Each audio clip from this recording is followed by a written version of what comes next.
Hello everybody and welcome to another video with ironguin. Yay! And today, welcome to another Minecraft Snapshot. You may notice I didn't release a video last week. That's because Mojang didn't release a snapshot last week. But this week they released Snapshot 20w48a. I have no idea what happened to 47. I'm guessing that was the one that was supposed to come last week, but maybe they've shelved it for next week, or maybe they just cancelled it. I don't know. But like the week before last, where all it added was snowier snow, this one just adds the pointed dripstone. These are currently unobtainable in survival. Because the biome that they will spawn in, the dripstone caves that was revealed in the live stream, hasn't been added to the game yet. So, these can be placed on the ground to create spikes, and they can be extended to make them taller. And these are stalactites. No, these are stalagmites. Sorry, I'm going to keep getting that wrong in this episode. And if I put a animal on here, and then I break it away. Okay, that was a terrible example. That animal seems to not take damage on them. Okay, zombie will burn in the sun. Okay, let's try a pig. If I place a pig on... Okay, it looks like just standing on them doesn't do anything. What about if I drop the pig? Well, it just took full damage. Okay, so it seems they don't do damage falling on them, even though the wiki says the opposite.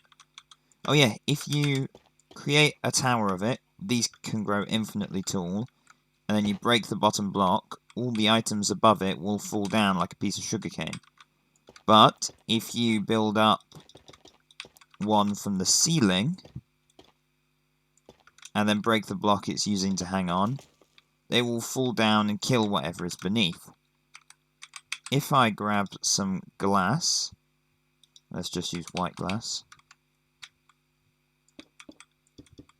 and I create this, and then I grab myself a zombie,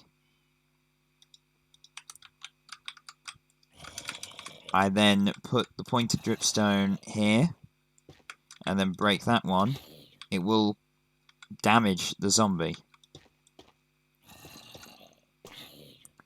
But they are not a 100% chance of killing.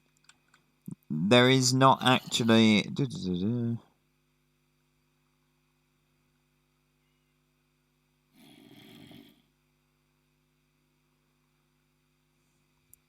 Okay, from the looks of it, there is no specified amount of damage that these do. So, the next thing I'd like to show you is... Sorry, I need one of these again. Something up high. If I build a stalagmite, and then I build a stalactite above it, they will connect when the two blocks connect. And if I destroy that, that becomes... And if I destroy the bottom, everything that was stalagmite breaks.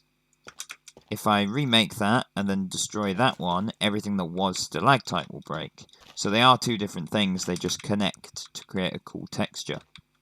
Now, you see this thing that I've made? Well, we've got water in here, an empty one here, and lava in here, and then cauldrons at the bottom. If I place pointed dripstones here, and I do that on all three of these, then the lava and water will drip through the dripstones, and you'll see them dripping at the bottom. And this one in the middle will also drop water. But if given enough time, the one with water above it and the one with lava above it will start filling. But this one in the middle, although it will look like it's dripping water, it will not start filling the cauldron. I will now go into a time-lapse where I show you this happening. Right, I've been standing here motionless for about 3 minutes. I won't be doing that at time-lapse. There must be... Either it takes a really long time, which I don't have time to wait for, or there's another reason for this. Maybe they put the thing in wrong. Like, you can see it dripping, but that should be filling this cauldron with water and this cauldron with lava. And then this cauldron should be staying the same, but it isn't, so I'm just going to remove this and move on to the next bit. And the final thing about this is that these can be broken with tridents. So there is a new dripstone block. This was shown in the video and will probably spawn around and inside of the dripstone caves biome. This block has no uses at the moment. It cannot be crafted from or into anything. It is currently unobtainable in survival. It has a very similar texture to dripstone. So I can imagine that at some point you'll either be able to craft this with 4 dripstone, like crafting a snow block, or with 9, like crafting an iron block. I will assume that you'll be able to craft it like a snow block with 4 pointed dripstone, and it will just be a storage block used for decoration, but I'm not sure. So there is a slight change with bundles. Previously, if you were to right click on a bundle, it would empty everything from the bundle out into your inventory, but now it just empties the earliest thing. Like, the next thing I'll take out is the paper, then the white dye, then the lapis, and then the cocoa beans. So now you can easily, one by one, just remove the items out. So if you have a full inventory, you don't end up throwing your stuff all over the floor. But if you want to quickly remove stuff, there is not a way of doing that. You can click on an empty space to remove something. So yes, there is a way of quickly emptying stuff. I'm wrong about that. You just do it like this. And then there you go, you've emptied everything. And then you can use that to fill it again. So candles can now only be placed on solid blocks. Previously you could place a candle on a candle and it would look like the candle is floating. You cannot do that anymore, which is good. So you may remember last time when I spoke about the powdered snow, wearing a full suit of leather armor was supposed to stop you taking freezing damage, but only wearing part of leather armor was supposed to reduce it. Well, now if I go to survival, and then I walk into the powdered snow, I start getting the effect, as you can see, which zooms me in and gives me the particle effect around the edge of my screen.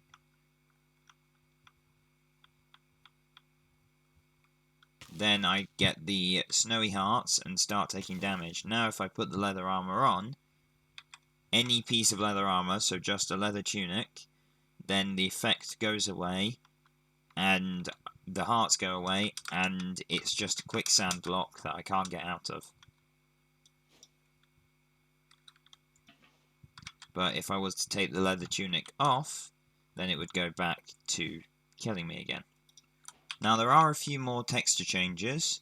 So the amethyst blocks once again has changed. It's very similar now to how it looked originally. And the budding amethyst, the cross in the middle that shows it as budding amethyst, is now much more pronounced. The item for the candle now only has one candle in the middle rather than having a little one next to it.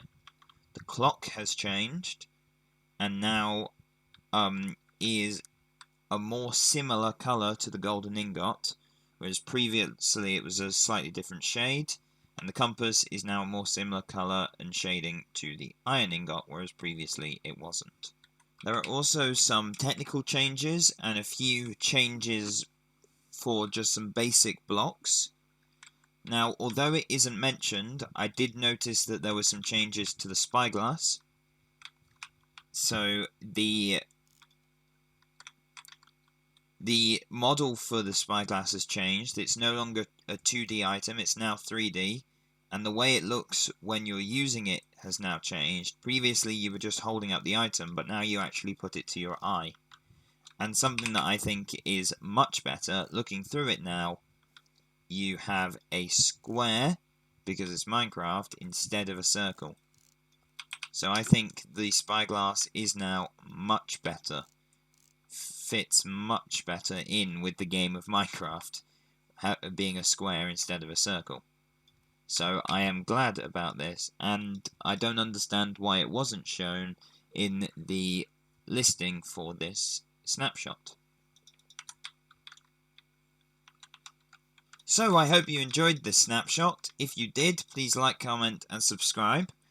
Tell me what you thought about it and what you're most excited for coming for this update in the future. And I will see you in the next episode. There will most likely be another snapshot next Wednesday, and I will be looking at it.